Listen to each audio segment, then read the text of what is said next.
Are you a travelpreneur who dreams of building a thriving business that gives you more time, financial freedom, and the flexibility to work from anywhere?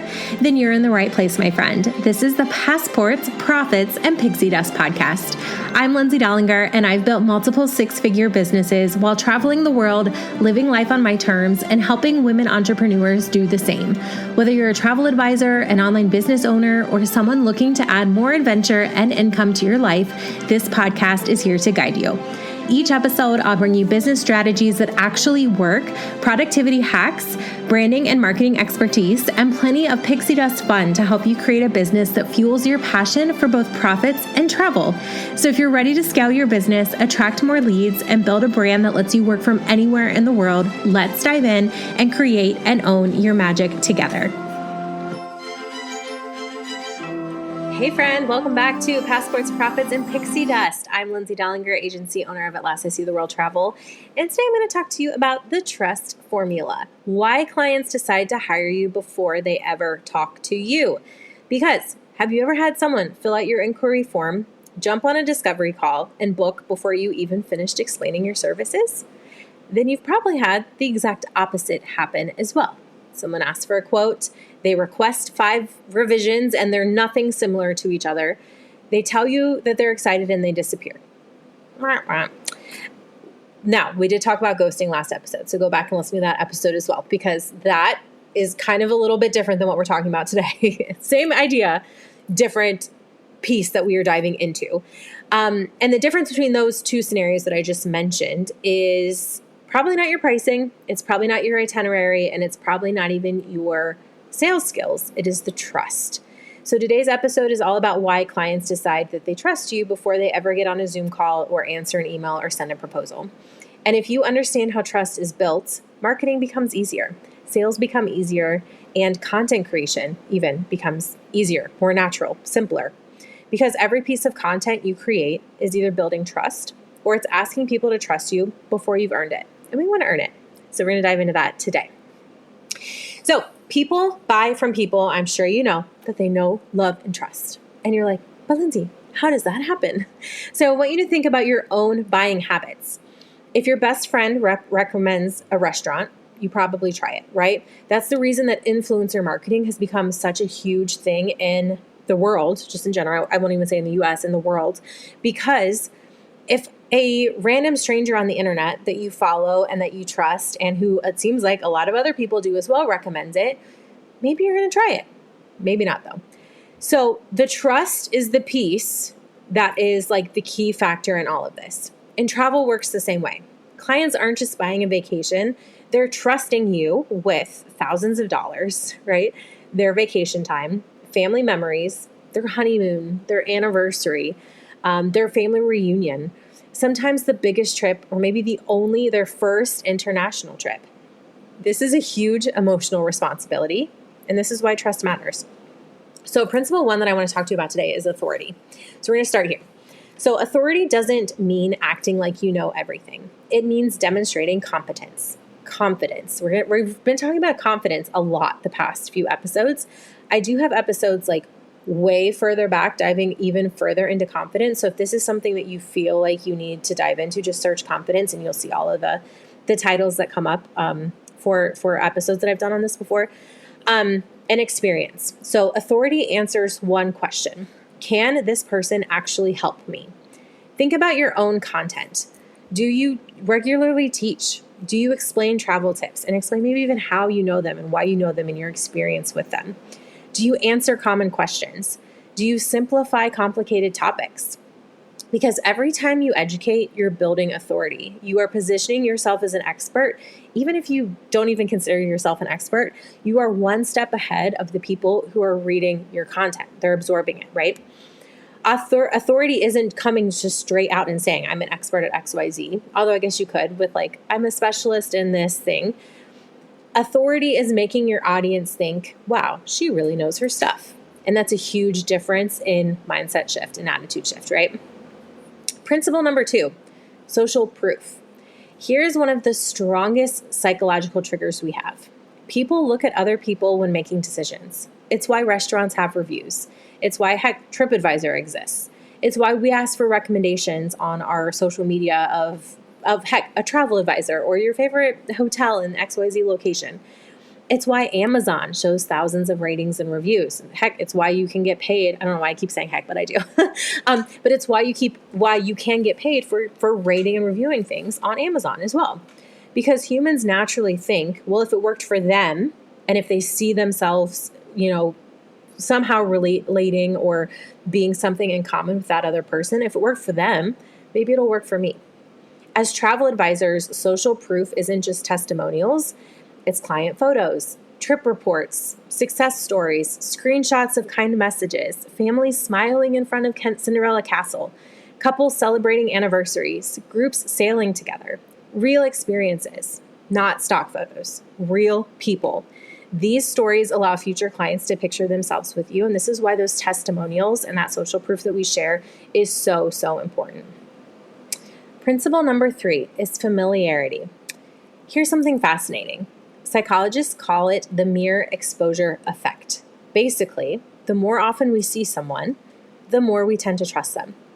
Think about your local favorite coffee shop. The first visit feels unfamiliar. You're not really sure what's on their menu. You're not really sure the vibe, right? But by your 10th visit, it feels comfortable. You go in, you know what you're going to order. You say hello to some people. You make some conversations. You just feel at home. That's why I am such... I don't even know what the word, no, I won't say I am such. That's why I preach to you the power of consistency and that visibility. Your content does not have to be the most amazing thing in the world, but you need to be staying top of mind for the people who are going to be working with you. Someone who sees your content every week for 6 months already feels like they know you. By the time they inquire, you're not a stranger. Now, they might be a stranger to you, but you're not the stranger to them. You're fill in the blank with your name. I'm just Lindsay to them. I'm the travel advisor who's always teaching Disney trips or talking about river cruising or talking about business strategies. I'm familiar, and familiar feels safe. How can you do that as well? One of the creepiest things to me, and don't take this the wrong way if this is you listening, I was at Costco. This was a couple years ago, and I was just talking to my sister in the aisle, and this woman runs around from the aisle next door, no idea who this person is. And she goes, "Oh my gosh, are you Lindsay Dollinger?" And I'm like, "Yes." She's like, "I recognize your voice. I listened to your podcast." And I'm like, "Oh my gosh, this is so cool / a little creepy as well," right? So I want you to kind of think about that too. Again, you probably feel like you know me fairly well at this point, especially if you've been listening to the show for a while. I might not know you though, right? But that's okay, because I'm probably not going to reach out to you about booking something. It's in reverse. I am, to be quite frank, I am warming you up to work with me in some sort of capacity, right? That's kind of the point of what we are doing in sales. So along with those lines, with consistency, I want you to stop worrying about repeating yourself. You're not repeating yourself nearly as much as you think you are. You might feel like you have talked about travel insurance 50 times or lightning lanes or river cruising XYZ, but most people have maybe seen one post, maybe 2. Heck, and if they've seen 10 or 20, even better, because then you're really getting ingrained in their mind what you stand for and what you're able to help them with. So when you consistently talk about your expertise, you're not annoying people. You're reinforcing what you want to be known for. And honestly, you're helping the algorithm work with you, because you got to be posting. You just got to be posting for it to be showing up to the people when they're online. Principle number 4, my fave, consistency. Trust isn't built in that one viral post. It's built in hundreds of ordinary ones. It's built by showing up week after week, month after month. When your audience knows you'll be there, they begin to build trust. I mean, I don't know about you, but I have definitely, and I've mentioned this before on here, gone to different businesses' web pages or even different people's social media. And if they haven't made a post in, I don't know, a couple weeks, I'm just going to assume that they're not consistent. And I'm like, I don't really want to work with someone who's not consistent and doesn't treat their business professionally, because I really believe that for 90% of us, social media is a crucial and needed portion of your business in 2026. Consistency also means consistency in your client experience, because when you are showing up professionally and following through and doing what you say you'll do, and you're providing that top tier service to all of your clients, and it's consistent across the board, people know what they're going to expect from you, and that strengthens the trust as well. Or on the flip side of all of these things, really, on the flip side, it will weaken it. And that's something that we definitely don't want. Principle number 5 is reciprocity. One of my favorite psychological principles. We're kind of continuing the psychology series a little bit today. People naturally want to return value. So when someone helps us, we remember. This doesn't mean that we're manipulating people. It means generosity. Think about it in everything that you do. The free podcast episodes that I'm giving you, travel tips, destination guides, packing lists, blogs, videos, newsletters, Facebook posts. You're constantly giving value, right? So when someone is ready to book, who do you think they'll remember? The advisor who only posts the sales graphics or doesn't even post at all? Or the one that's been helping them for months, that they've been seeing them show up and they're like, man, that girl really knows her stuff. She's really working really hard. She deserves this now, right? This is why I'm such a believer in educational marketing. So if you go back, gosh, what would it be? Like 3 or 4 episodes now when I started the colors psychology episode, I talked about how blues really like the educational marketing. This kind of ties into that really nicely, because every time you answer publicly some sort of FAQ, something that you have been asked, one, it saves you time later. Because imagine someone's Googling, like, when should I book a Disney vacation? And your stuff pops up. Your blog, your YouTube video, your podcast, and then they see that, and then they join your email list. So by the time they inquire with you, they're already convinced that you're the expert and you're the one that's going to help them with their trip. You didn't sell them, you educated them. Education builds trust, and trust builds bookings.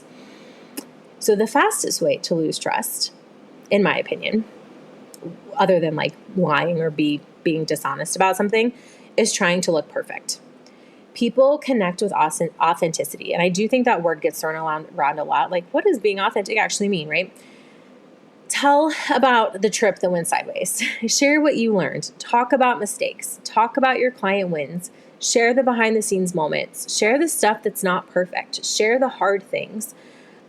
Because people don't expect perfection. They expect honesty from you. They want you to be the real human being. And real human beings have all of those things happening in their life, right? We're very complex. Being a human is going to make you more trustworthy. And I don't just mean like, obviously we're humans, but like being a human on the internet. If you follow, what's her name? Colleen Nichols. She's big in the she was big in the direct sales MLM space as a coach, but I think she's kind of pivoted out of that. I think she even I know she wrote a book, but I think it had something to do with like, just be a human, or I think it's called Don't Make It Weird. Just be a human. Don't make it weird.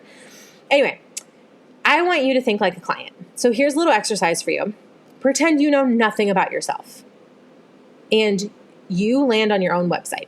You scroll your Instagram. You read your Facebook page. Can you answer these questions? 1, who is this person? 2, what do they specialize in? What do they do? 3, can I trust them? 4, do they actually travel? 5, do other people use them? 6, what happens if something goes wrong? And if those answers aren't obvious, that's your next marketing project. That's your next content I want you to create, friends. So there you go. I just gave you 6 different posts that you can be making. Some of these you can even pin at the top of your little Instagram grid and of your Facebook page. Did you know you can pin on the top of Facebook page? You can.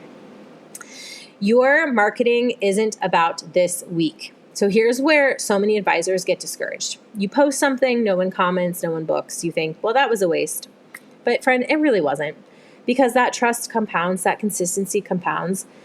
Someone might be quietly watching your content for years, honestly, and then suddenly inquire. And you think, they came out of nowhere, right? But no, they actually didn't. They have been watching you. They have been watching you planting these seeds all along and really nurturing that relationship. And now it's time to, like, for lack of a better word, like harvest it, right? They've been learning. They've been building that confidence, and you just simply can't see it because lots of people are lurkers and have no idea, like the woman who knew my voice from Costco.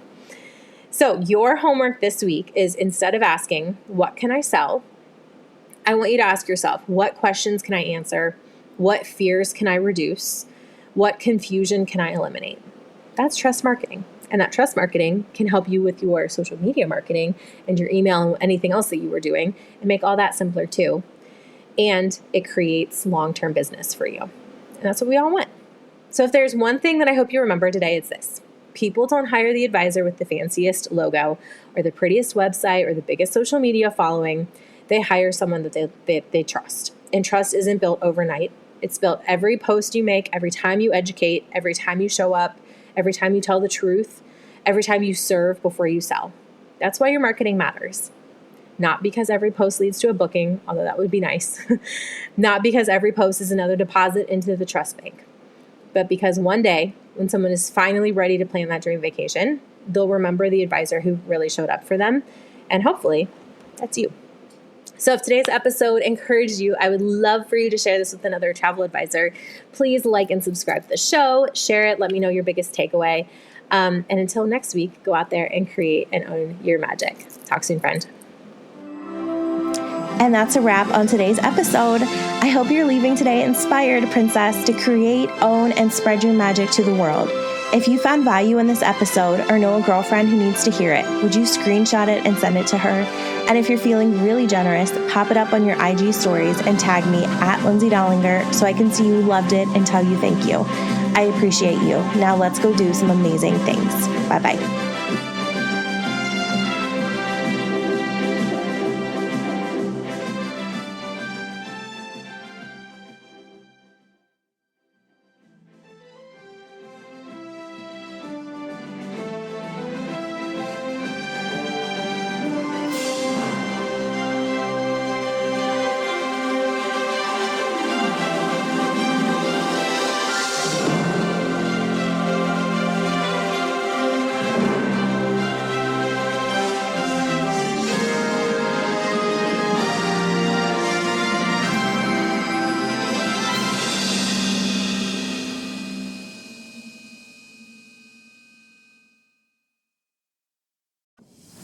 Hey, fellow Disney lover, are you looking for magical, comfy fashion? Then you need to check out Bella Bling's shop. Bella Bling's size-inclusive line is perfect for park hopping, princess races, or just adding a bit of everyday magic into your life. Much of the artwork of this comfortable clothing line is hand-drawn, unique artwork. I know this because I watch my sister do it. Yes, this is my sister's shop, and she takes so much time and care into everything that she creates. Every single piece is special. So again, whether you are just getting excited, going to the parks, whether you're getting ready to run a race, or whether you just want to add a little bit of Disney fashion into your life, make sure you check out Bella Bling's adorable, comfortable styles. Visit www.bellablingshop.com. You know I'll put that in the show notes for you. And make sure you use code PODCAST, all capital letters, to get 10% off your first order. Tag me when you get it, and I want to see what you decide.